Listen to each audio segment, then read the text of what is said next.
What's up, Internet? This is Rambling Josh, and you're watching another episode of Let's Play Castlevania, Symphony of the Night. Today, we see what the Catacombs has in store for us, having already gotten the Spike Breaker and stuff. As I said previously, it's best if you have an axe sub-weapon here, but I forgot to pick one up, and I'm not even sure where the best place to pick one up is, but it's all good. I do want to quickly use the horsey spell, though. So this boss is, if you played other Castlevania games, this is basically Legion.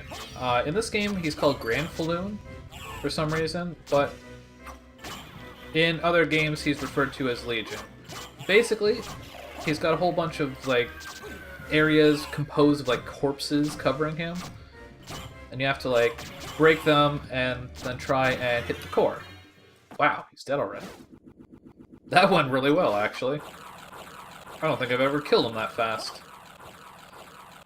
And yeah, so basically you just have to destroy the middle portion of the thing covering him and then kill the core. It goes pretty quickly with the Holy Sword, thankfully, but yeah. Typically, I would say that the axe is useful against him because, for one, it attacks up, and because of all the corpses collecting on the ground, it can be kind of hard to get a good angle on the main part. And also, the axe hits several sections of the body at the same time. So, yeah. This is the Mormagil, which is another sword that's like the Holy Sword. I believe it might even be a little bit stronger, but it's Dark Elemental, which is kind of a bad thing in this game, because a lot of things are resistant to Dark. So, yeah. Anyways, I'm a little unsure about what the best way to get out of here is now, because basically my goal right now, immediately, is to get to a warp point. So I'm not quite decided whether it's faster to go back to the warp point in the abandoned mine, or if it's faster to take a library card and go to the warp point in the outer wall. But I guess if you are wing smashing well, this is probably the faster route.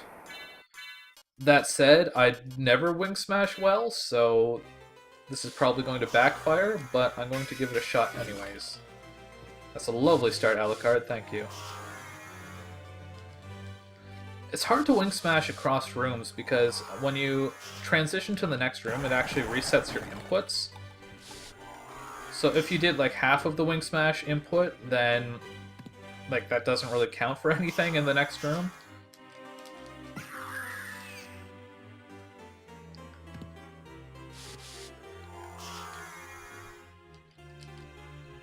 Well, at least until that, it was pretty well. Only one major mistake in there, I guess.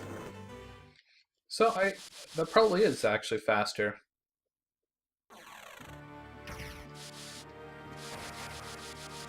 So, I was talking about, right, Granfaloon. Okay. The interesting thing about Granfaloon is that you actually don't want to uncover all of his little parts. If you destroy all of the parts... How should I put this? Every section of his little corpse shield that you destroy, it uncovers one of his tentacles. And each of those tentacles has the ability to fire these lasers that actually hurt quite a bit. But the lasers aren't the hard part. If you uncover all of him, if you destroy all of the parts of the shield, then he'll start shooting out these little, I don't know what I would even call them. These things that are really hard to dodge. And he gets a lot harder to fight at that point. So it's actually best if you don't destroy all his shield. You just want to basically beeline the middle and don't do anything else if you can help it. Anyways, more back to the point. The current point of where we are. That was a terrible way of saying that, but you know what I mean. We are back here in the Alchemy Lab. There's a couple things that we can get here now that we have our ability to move upwards. Obviously, we could have come here earlier, but it just isn't... we're coming this way anyway, so it makes more sense to grab them now. There we get the Skill Wolf, which honestly, I don't even know what it does. Special move is Wolf, whatever that means. In truth, I don't think I'm ever going to be using the wolf's form ever again, so it's like whatever. I really like how you can move through these areas so much more quickly and kind of with style once you come back here with all these abilities. It makes me happy. Oop. Ah. What was that about in style? Never mind. I lied. There's no style here. Only failed gravity jumps. And wing smashes. Ah. You didn't break the thing and get the bat card in at the same time? I guess the wing smash died just early enough. So back here in Slowbro and Gaibon's room, obviously, we can grab that bat card, which is just another familiar. Now that we got that, we are heading back here towards the Royal Chapel. Again. Because there's something very important that we have to grab over there.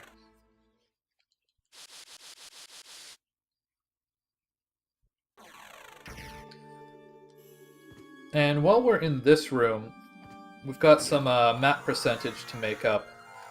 So obviously, all the little corners here we couldn't get to when we came through here the first time. So we gotta kind of try and make that up.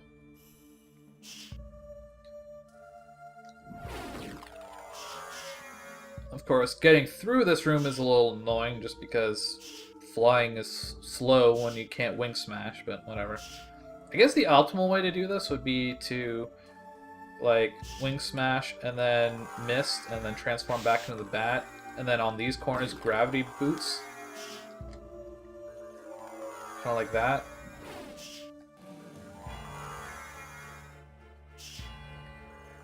That takes a lot of MP as well, though. Anyways, that's that room taken care of. We can do some stuff in here. Failed the gravity boots again. Okay, got the top of that. And I don't have enough MP to wing smash through here. Like, I can wing smash twice. I don't think I could have done it. Or no, I can wing smash once. I don't think I could have done it twice. Words. But thankfully, I've got the Mystic Pendant, so my MP comes back quickly.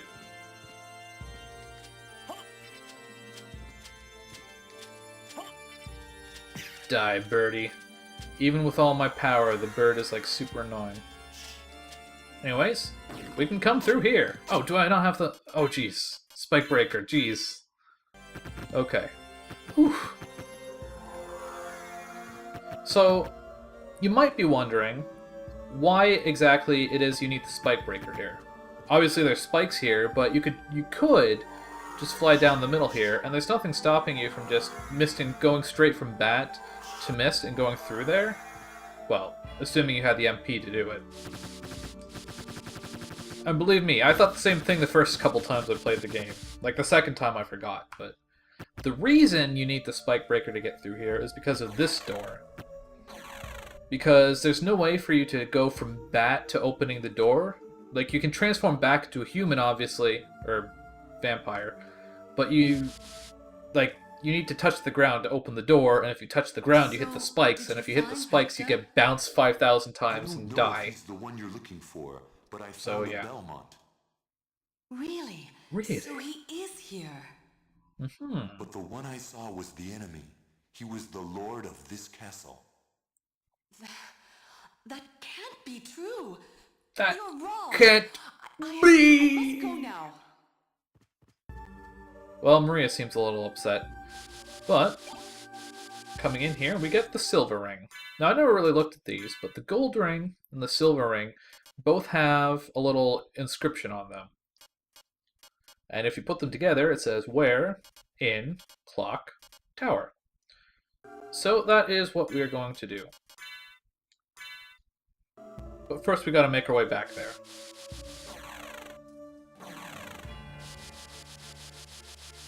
So just backdash our way back through here. And the quickest way back to the clock tower... Stupid crow. I should have dive kicked through there. I don't know if I ever actually mentioned it, but you dive kick just by pressing like down after your like your last jump. So yeah, that's actually the fastest way to like go down. Obviously, that's how fast you fall.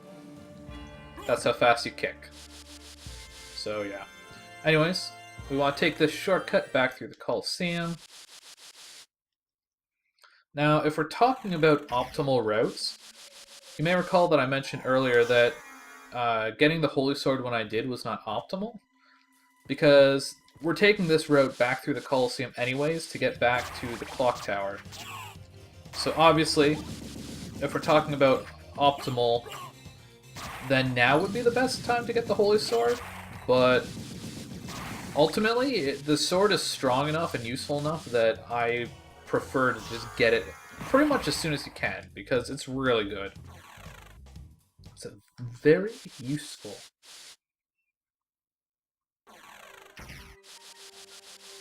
We'll just cut our way through here. I don't care about killing you at this point.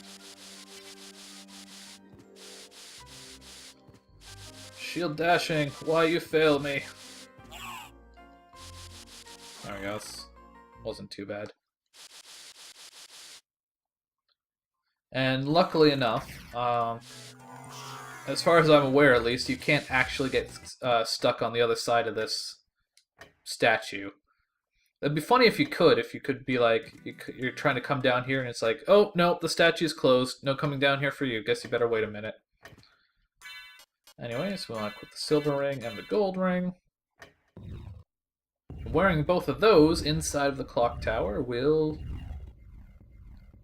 do things.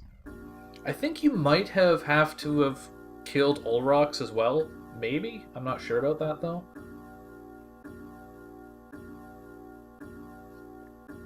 So, that is all 4 possible exits from, or not possible, because there's technically 6 exits from this room, but all 4 side exits explored. It's just a save point.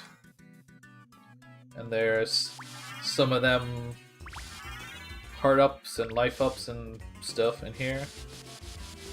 And take the elevator down.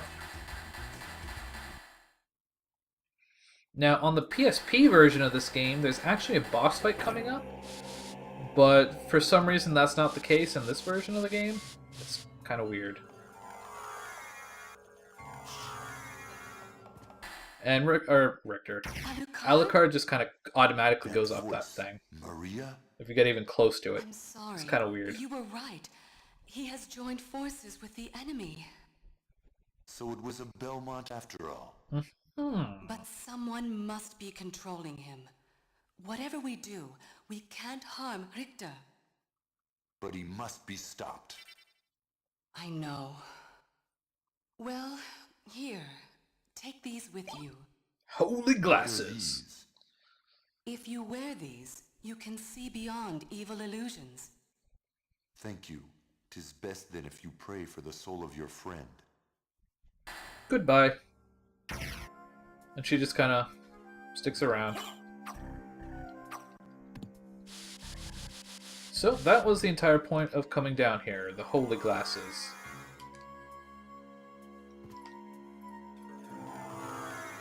I canceled out of that gravity jump too early.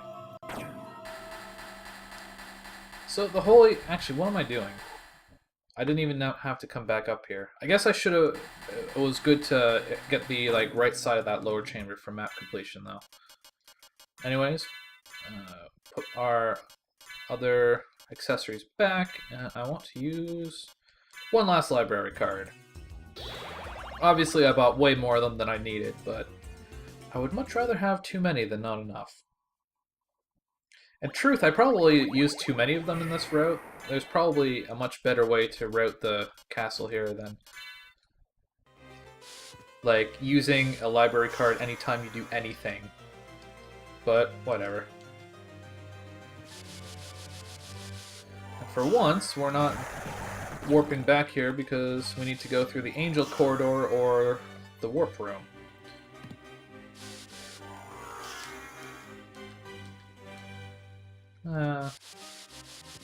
That wasn't a 2-battle library, I guess. Ultimately, you don't do many very long infinite wing smashes through here. It's more about your direction that you're smashing in and stuff. So, now that we have the holy glasses, we want to actually go to the top of this tower. This area coming up is an area that we could have done a long time ago, like pretty much as soon as we came to the outer wall, really.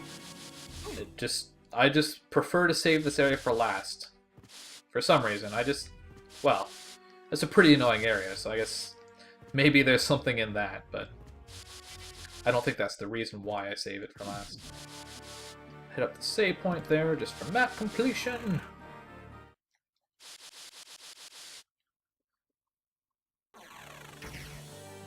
And down here again for map completion. This says it's the clock tower, although it doesn't really look like much of a clock tower. Here we have another big room that we just need to take a couple minutes to explore. And here we get the Fire of Bat, which gives us the ability to shoot fireballs with the bat, which is pretty much useless if I'm totally honest. That was a jip! They took my MP for another wing smash, but they didn't actually let me do the wing smash. I feel cheated. Wing smash, Plix.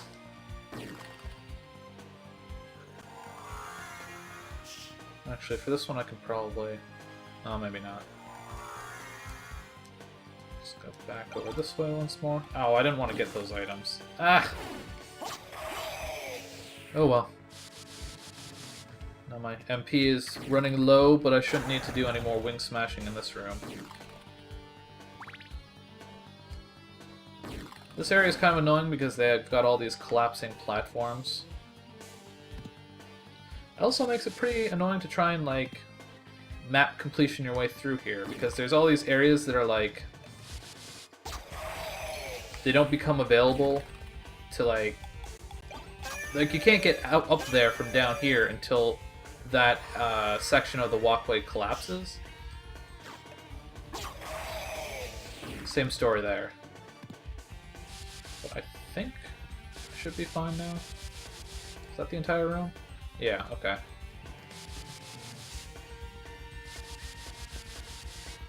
So I'm gonna just try and smash across here. Probably fail. That actually kind of worked. Okay, now in here, I want to equip the Mirror Cures. Reason being, there's a lot of these yellow Medusa heads, and if they hit you, you become petrified, which is kind of annoying. This just leads back to this screen, which is kind of pointless, but whatever. Oh, harpies. Now, these little gears on the wall, this is another area where if you're using a familiar, you might want to turn it off. But anyways, I want to hit this gear until it makes a click noise.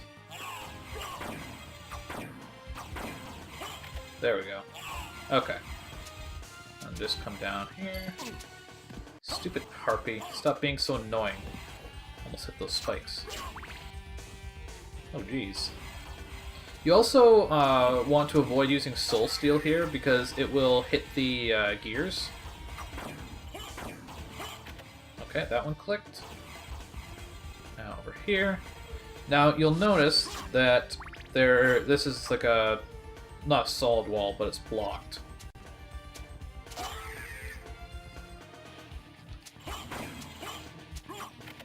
Okay, that one clicked.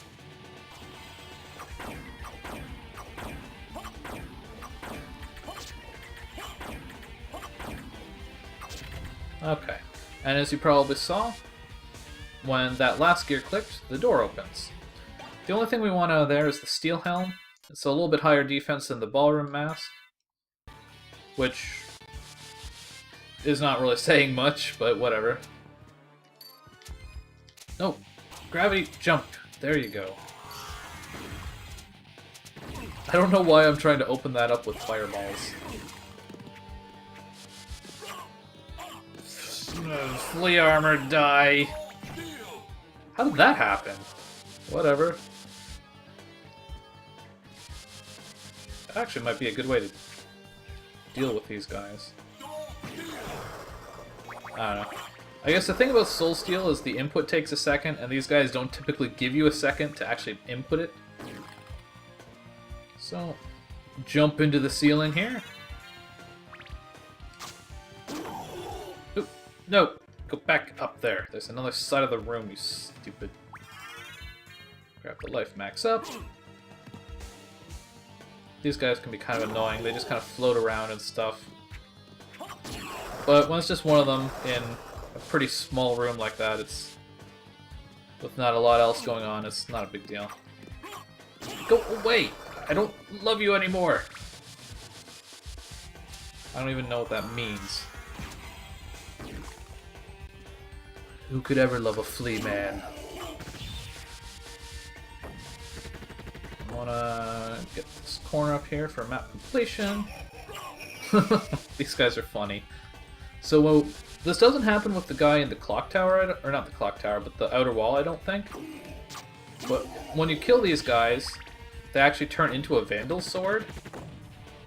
And when you kill the Vandal Sword, they go... oh! And it's funny. It's funny! Laugh, damn it. Oh, I thought that path was open. Okay. This room is kind of confusing.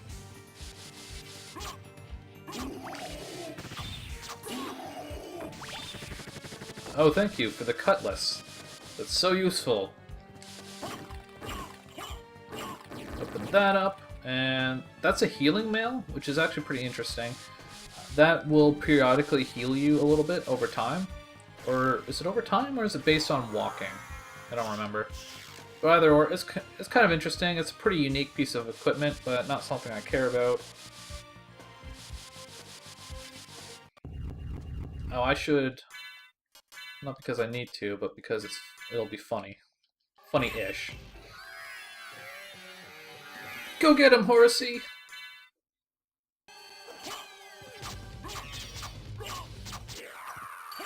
That was hard. He actually... I don't think he takes bonus damage from Holy, but he takes reduced damage from Dark. So, yeah. Anyways. Screw it. This episode will go a little bit long, but I want to finish off a couple more areas here. We're basically just going for map completion right now. Derpy-derpy-der. I don't think there's any reason for me to go down there. I guess it doesn't... There's two ways into this room, it doesn't really matter which one you take. Wingity smash! The more of these fleamen I can kill with the wing smash, the better. I did not want to get that. What was it? An amethyst? No! I never realized you, like, twirl through the air. I guess you don't always do that. These guys are so annoying when you're trying to fly up through this area.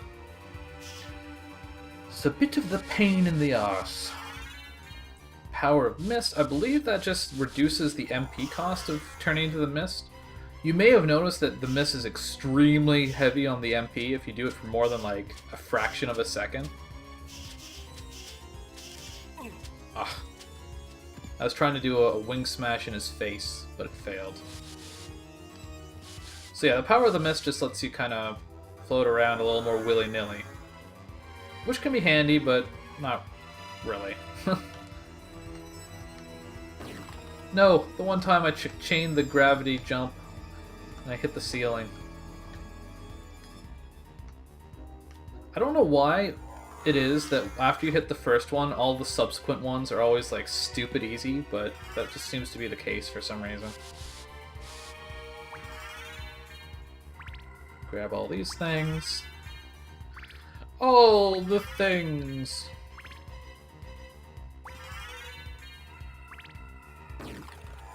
I gotta make sure I get the ceiling here. Oh, I got my transition to the screen was timed so that it was like impossible to hit the second wing smash. Just one square. Okay, there we go. And you may recall this area. You can actually hit this switch from the other side here. Like, you have to hit it twice. Once to open up the brick, and once again to hit the switch. And if you hit it from the other side, you don't actually have to watch this thing come down. It's actually kind of funny, because while the staircase is descending, it doesn't actually have any hit detection. So if it's like half done, and you like jump on it, it'll just fall through it. But if you hit it from the other side of the wall, then it will just be automatically down when you're when you actually see it. So I don't actually care about any of that. I'm pretty sure that all of this you can come up into this area when you're doing this the Richter intro. I'm pretty sure that all of this stuff is here, and you can actually grab it, and Alucard will actually have it when he starts the game.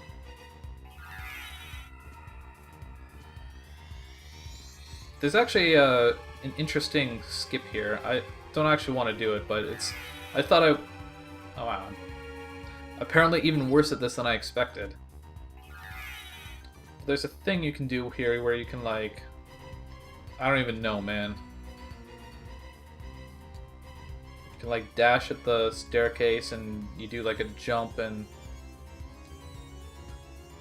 I can't even dash, apparently. Yeah, I have no idea how to do it, so I'm not even gonna try, but... You can do this thing where you, like... go into the staircase and then you pop out the ceiling and you can skip the thing that we're going to do next on the next episode of Let's Play Castlevania Symphony of the Night. Catch you later.